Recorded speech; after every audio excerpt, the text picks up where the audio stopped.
മട്ടന്നൂർ ചാലോട് 4 പേർക്ക് കുറുക്കന്റെ കടിയേറ്റു. ചൊവ്വാഴ്ച രാവിലെ ചാലോട് ബസ് സ്റ്റാൻഡിൽ വെച്ചാണ് കുറുക്കന്റെ കടിയേറ്റത്. കൈക്കും കാലിനും പരിക്കേറ്റവർ ജില്ലാ ആശുപത്രിയിൽ ചികിത്സ തേടി.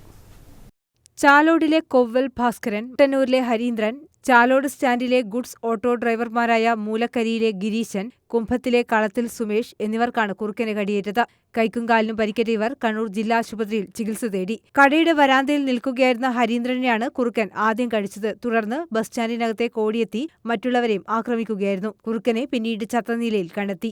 നേരത്തെയും ചാലോട് ജംഗ്ഷനിലും പരിസര പ്രദേശങ്ങളിൽ നിന്നും നിരവധി പേർക്ക് തെരുവ് നായയുടെ കടിയേറ്റിരുന്നു. അധികൃതർ എത്രയും പെട്ടെന്ന് നടപടി സ്വീകരിക്കണമെന്നാണ് നാട്ടുകാരുടെ ആവശ്യം. ഞാൻ വീട്ടിൽ വണ്ടിയും വെച്ചിട്ട് പച്ചക്കറി പിടി പോയതാ. അപ്പോൾ ആടെ വർത്താനം പറഞ്ഞു നേരാണ് വന്ന് കഴിച്ചത്.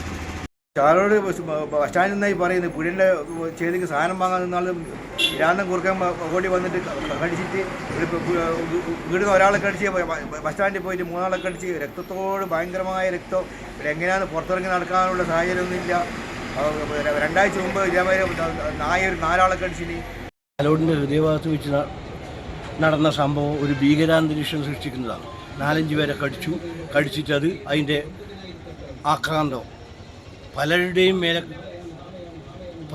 മേലെ ചെന്ന് വീഴാതിരിക്കാൻ ഓട്ടോ ഡ്രൈവർമാരുടെയും മറ്റു പൊതുജനങ്ങളുടെയും ഇടപെടൽ കൊണ്ട് പെട്ടെന്ന് അതിനെ കീഴ്പ്പെടുത്താൻ പറ്റി. News bureau, Mattannur.